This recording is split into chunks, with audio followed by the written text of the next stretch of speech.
Long before North Stradbroke Island was given its name by British explorer Captain Henry Rouse in the early 1800s, it was known as Minjerribah. The Quandamooka people have a 20,000-year connection to Straddy, and visitors to the island are invited to share in their Indigenous culture.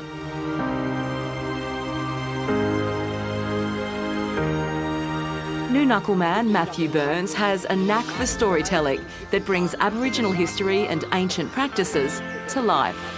We're known as Quandamooka people, so Quandamooka is actually the bay that we live in. He's based at Dunwich and offers hour-long lessons, working his way along what's called the Goompi Trail. The way I'm playing is using two different vibrations, so if I go, you get... If I tighten my lip,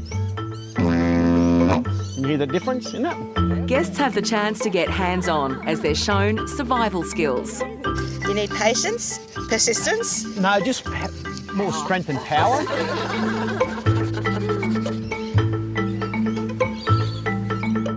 So make sure you got the big fire ready.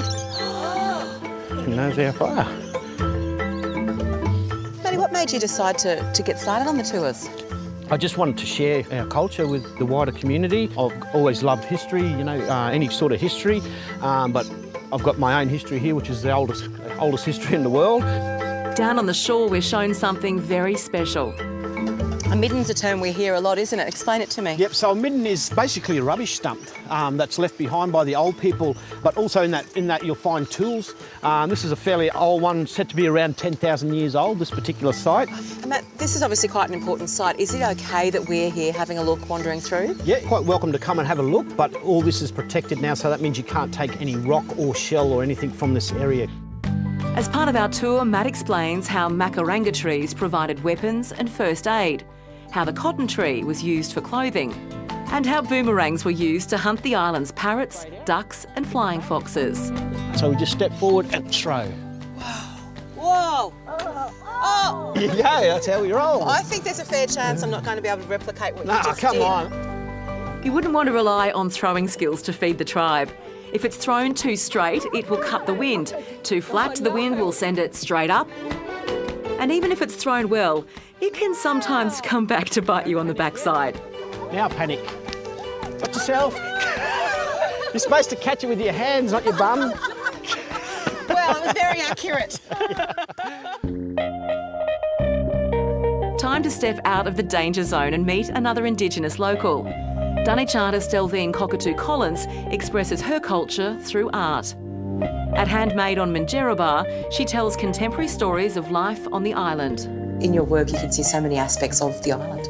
There is. The whales are going past right now, so that particular drawing tells the story of when Mum and I went out to watch Migaloo. Delvene's beautiful prints on textiles and paper incorporate weave and sand patterns to create works that are sometimes functional and sometimes purely decorative.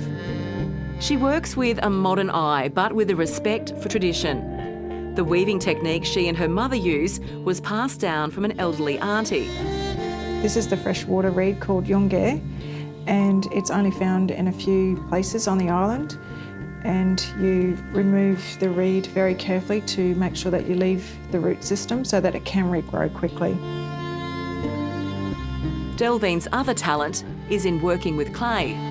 This is local clay that my brother has collected for me. Lucky brother, thank you. Yes. I've collected clays from different parts of Quandamooka country and just testing the colours and the firing properties of it.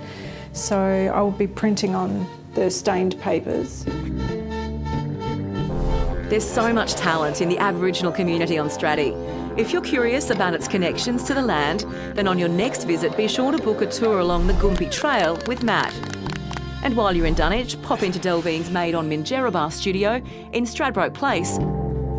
Stradbroke Ferries has vehicle ferries and a water taxi that operate to and from the island on a regular basis.